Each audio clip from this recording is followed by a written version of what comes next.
Olá pessoal, no vídeo passado a gente chegou à expressão da equação de estado do gás de Van der Waals e com isso a gente consegue entender microscopicamente o que significam aqueles parâmetros A e B, e nesse vídeo o que eu vou fazer é um pouco da termodinâmica ou tentar entender alguns resultados do gás de Van der Waals, que é como um sistema com interações.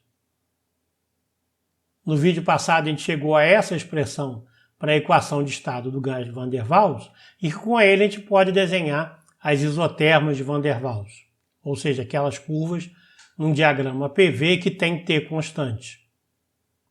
As isotermas de um gás real, de certa maneira, parecem com essas que a gente obtém de Van der Waals, e como vocês viram, as isotermas devem ser corrigidas pela construção de Maxwell para evitar resultados espúrios como compressibilidade negativa e os estados metaestáveis. Então aqui são em altas temperaturas, aqui em temperaturas mais baixas, onde a gente tem a curva de coexistência, que é essa aqui. Nas fases líquido e gás, uma fase de maior volume, que é o gás, e uma fase de menor volume, como o líquido. O que a gente vai tratar aqui é a transformação de líquido para gás. Vocês já viram anteriormente como que se dá, que são essas transições de fase ou mudança de estado. A gente vai estar interessado agora é exatamente uma transição diferente que acontece aqui no final da linha de coexistência, que é essa linha aqui, cuja projeção dela no diagrama PV é essa curva aqui, e que é chamado ponto crítico. A partir dele, a gente não consegue distinguir entre a fase líquida e gás, ao passo que ao longo da linha de coexistência há uma descontinuidade nessa transição. O que nós vamos estudar também é essa isoterma crítica, ou seja, que está aqui no final da linha de coexistência, né, correspondendo a esse ponto, para obter esses parâmetros temperatura crítica e pressão crítica. Para determinar esses parâmetros da isoterma crítica, é só lembrar que a derivada de P em relação a V e derivada segunda de P em relação a V é igual a zero no ponto crítico, que como a gente vê aqui, é um ponto de inflexão, daí essas duas derivadas serem zero. Então, aplicando isso na equação de estado, fica fácil a gente calcular esses parâmetros. Da primeira, eu tiro essa equação, é a consequência da derivada da equação de estado P no ponto crítico para V igual a VC. Dessa segunda eu tiro essa. Eu não vou perder tempo aqui fazendo a conta em detalhes, porque é simples. Mas dessas duas equações a gente tem esse sistema que a gente pode resolver para VC e TC, onde VC é 3 vezes NB e o KTC vai ser 8 sobre 27 de A sobre B. Se pegar esse termo, o VC e o TC, e aplicar na equação de estado, a gente tira o PC, que é 1 sobre 27 A sobre B2. Então esses são os parâmetros críticos em termos daqueles parâmetros microscópicos A e B. Qual é a vantagem disso? É que é fácil medir VC, TC ou PC. Tá? Só descobrir o ponto crítico, levar o sistema àquele ponto crítico. Isso é melhor do que B e A, que são parâmetros que dependem do potencial, da qual a gente não necessariamente conhece exatamente qual é a forma do potencial, a gente conhece algumas parametrizações, e o tamanho B da molécula também não é tão fácil de calcular. Mas aqui o legal é eu relaciono grandezas microscópicas com grandezas macroscópicas que podem ser obtidas experimentalmente. Aqui eu coloquei alguns valores críticos para algumas substâncias, por exemplo, para a temperatura do ponto crítico da água é 647, do hélio é 3 Kelvin, então tem uma variação grande. E eu apresento outros gases aqui, como oxigênio, argônio, dióxido de carbono, etc. A pressão crítica também varia de 1 até 200. E a densidade crítica também, do hélio 3 é 0,04 e da água 0,325. Então são grandezas que variam consideravelmente. Eu posso definir, então, umas variáveis que eu vou chamar de variáveis reduzidas, que é o T, V e P, aqui deve ser P minúsculo, tá? que são as variáveis PT e V dividido por PC. Se eu fizer essa transformação e colocar na minha equação de estado, aquela que eu obtive anteriormente, eu chego a essa expressão e utilizando aqueles parâmetros que a gente acabou de obter para VC, TC e PC, substituindo aqui, eu chego, primeiro desses três, que PC, VC, TC é 3/8, tá? Esse número para o gás ideal seria 1, e esse número aqui, na verdade, é um pouco maior do que o obtido experimentalmente para o PC, VC, TC de gases reais. Então, o gás Van der Waals, nesse ponto, ele falha ao prever os valores, ele dá um valor que é um pouco acima, mas ainda acima, isso aqui é menor do que 0,4, é melhor do que 1, que é o gás ideal. Os valores experimentais estão em torno de 0,25, 0,27. Então eu posso reescrever essa equação com essas substituições, basta fazer a continha. A equação agora em variáveis reduzidas é essa daqui. P é igual a 8T, 3V menos 1, menos 3 sobre V2. O que é legal aqui é que aqueles parâmetros microscópicos A e B não aparecem mais. Ao escolher essas variáveis, e não é surpresa nenhuma, porque essas variáveis contêm as grandezas microscópicas, eu obtenho uma lei que é independente desse A e B, e essa daí é o que a gente chama de uma lei de estados correspondentes, que significa que gases diferentes que estarão com essas variáveis com os mesmos valores estarão em estados correspondentes. Aqui é a comprovação experimental da lei de estados correspondentes, onde essas são curvas do fator de compressibilidade em função da pressão reduzida, e essas curvas da compressibilidade em função da pressão para temperaturas diferentes, temperaturas inclusive reduzidas também, aqui seria 1, né, que é a temperatura crítica, aqui 2 vezes a temperatura crítica, gases tão diferentes como dióxido de carbono, nitrogênio, metano, isopentano, etc., propano, água e butano, por exemplo, todos eles caem na mesma curva. Então, experimentalmente, comprova a lei de estados correspondentes, que é reproduzida pelo gás Van der Waals, embora o valor do parâmetro PC, VC sobre TC não seja tão bom quanto os experimentais. Mas é legal que essa lei seja obtida experimentalmente, é confirmada experimentalmente. Então, voltando à nossa equação, o que eu vou fazer agora é desenhar alguma dessas isotermas, porque agora eu não preciso me preocupar com aqueles parâmetros A e B que são específicos de cada gás, mas são isotermas, digamos, universais. Eu vou desenhar essas isotermas no GNU-Plot para a gente dar uma olhada na cara delas e tirar mais algumas quantidades interessantes. Então esse é o programa que eu escrevi, um scriptzinho para o GNU-Plot. Essas primeiras linhas dizem respeito apenas a fazer o gráfico claro no fundo escuro, como são os outros gráficos que eu tenho anexado nos slides. Aqui está a equação então que a gente acabou de achar. 8T dividido por 3V menos 1 menos 3V2. Para simplificar, eu escolhi V como sendo o X, porque eu vou fazer o gráfico PV com T constante, que são as isotermas, tá? Mas o parâmetro T entra aqui. Eu vou fazer a temperatura variar de 0,8 a 1,1. Lembra que isso é em unidades reduzidas. Então vamos fazer 5 curvas dessas isotermas e vamos ver o que acontece. Então esse é o resultado das isotermas de 0,8 até 1,5. Então aqui todas elas. Aqui está cortado porque começa em 0.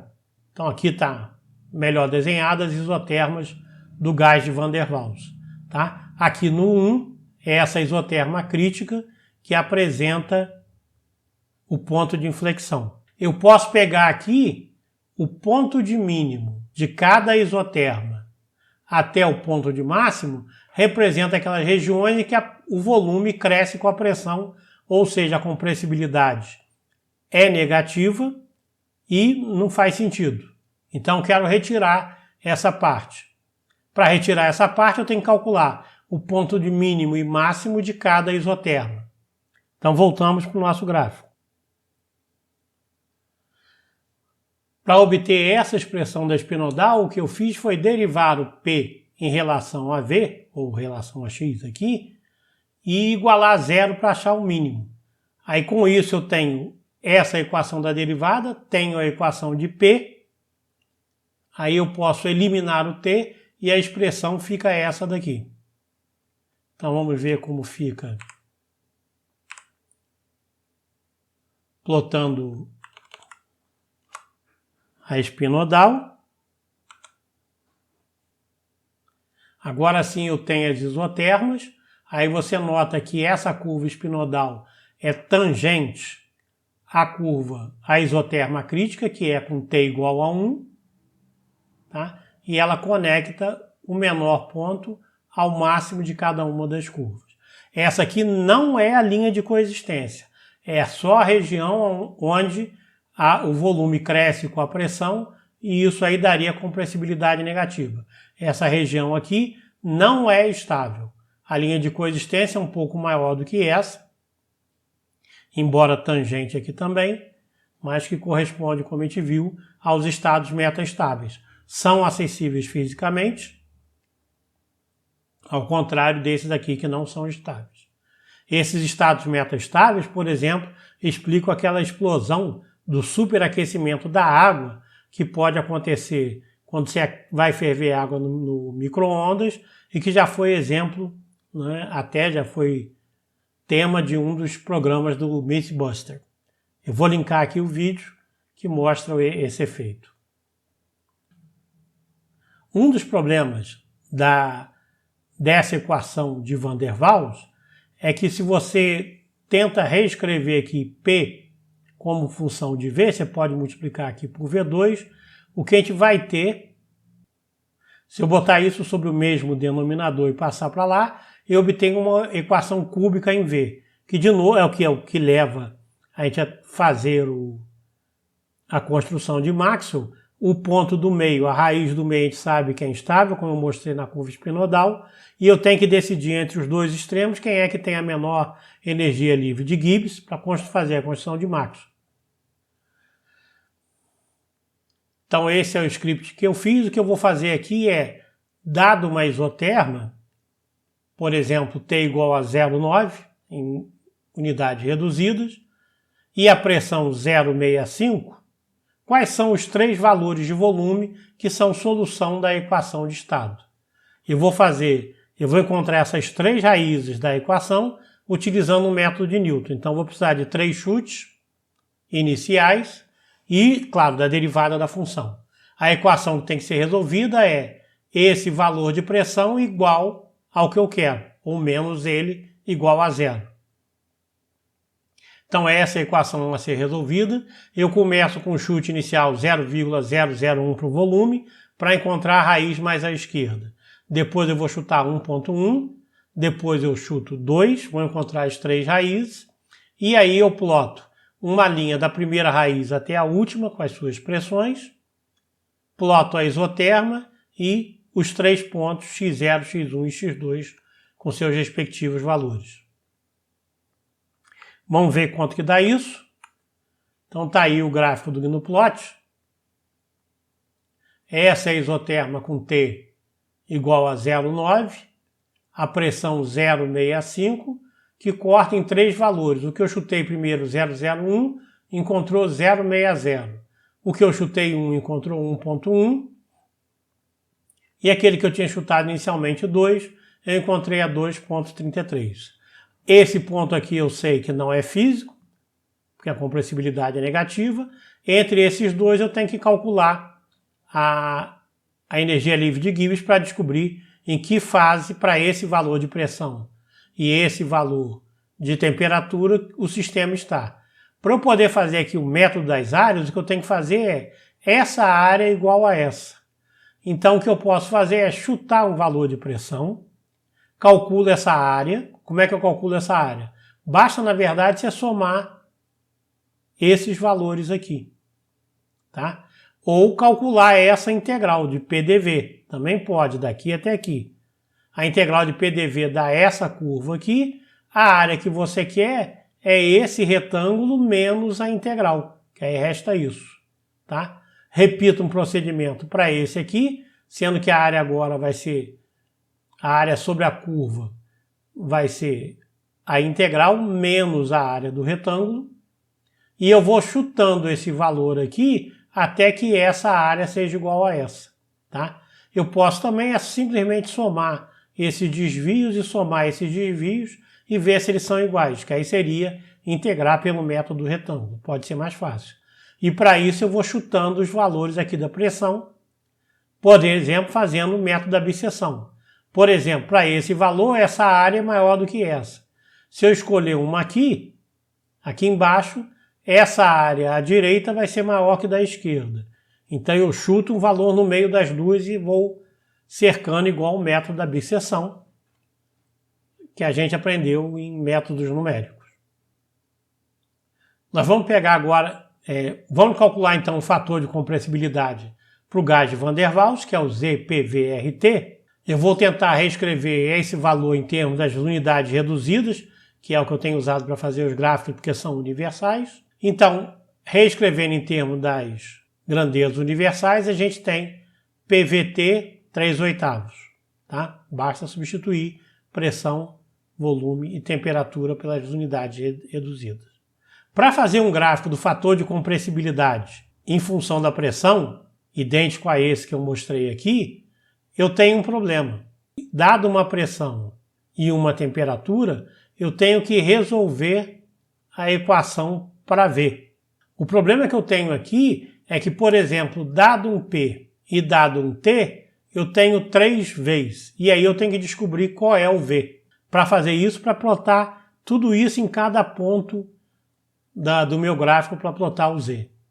Eu vou driblar essa dificuldade fazendo um gráfico paramétrico. Vou mostrar isso no GnuPlot como eu fiz. Então agora eu vou fazer um gráfico paramétrico, tá? Eu vou usar o volume como a variável que vai ser a variável de controle do meu parâmetro. Eu sei que a pressão em função do volume e a temperatura é dado por isso, e o Z, como eu calculei lá, é o 3/8 do PV sobre T. Então o que eu vou fazer é o meu volume variar de 0,34 até 15. Começando em T igual a 1, depois eu vou fazer para várias temperaturas. Então, num gráfico paramétrico, o que ele faz é o volume varia. Como o volume varia, a pressão varia dada por isso e o Z varia dado por isso. Então, o que eu vou plotar agora é P no eixo X e Z no eixo Y. Tá? Simples assim.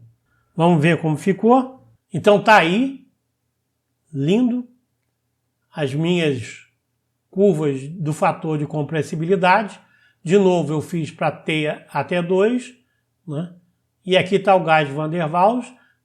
As temperaturas menores ela vai lá embaixo, exatamente como nas curvas experimentais. E T igual a 2 aqui. Repara bem essa daqui. T igual a 2. Vamos lá para o gráfico experimental. T igual a 2 é exatamente essa daqui. Fica bem parecido. T igual a 1 é um pouco diferente, porque tem essa mudança aqui na concavidade, comparado com aquele meu do GnuPlot. Para terminar, vou dar a dica de como calcular a energia livre do gás de Van der Waals, que pode ser importante para a gente escolher quais dos dois pontos a gente vai utilizar.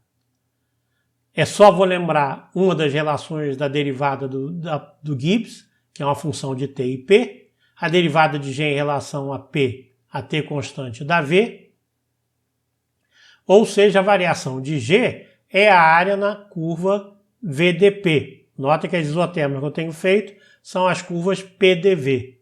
Então eu vou mostrar como é que a gente faz, ao invés de calcular no gráfico VDP, calcular no PDV, que é o mais fácil, que eu tenho aquela expressão. Para calcular aqui, nesse caso, a variação de Gibbs, bastava fazer a integral do VDP de P1 até P2. Eu vou fazer aquela transformada de Legendre que a gente está acostumado. O VDP é o DPV menos PDV. Com isso daqui, eu posso integrar o ΔG, para obter o ΔG, que é a variação macroscópica da energia livre, que é a integral disso menos a integral disso. Essa integral é fácil, é P2V2 menos P1V1, e aqui está a área sobre a curva PDV, que é aquela que a gente fez. tá? Então é fácil calcular a variação agora da energia livre de Gibbs entre dois pontos P1 e P2. Então nesse vídeo a gente viu várias propriedades termodinâmicas, tem outros que eu poderia calcular, por exemplo a energia interna, calculando a partir, por exemplo, da derivada do logaritmo de Z, mas isso vai ficar para a lista de exercícios. E no próximo vídeo nós vamos estudar um pouco mais profundamente, tentando caracterizar aquela transição de segunda ordem, aquela transição do ponto crítico. Então, vejo vocês lá. Até lá.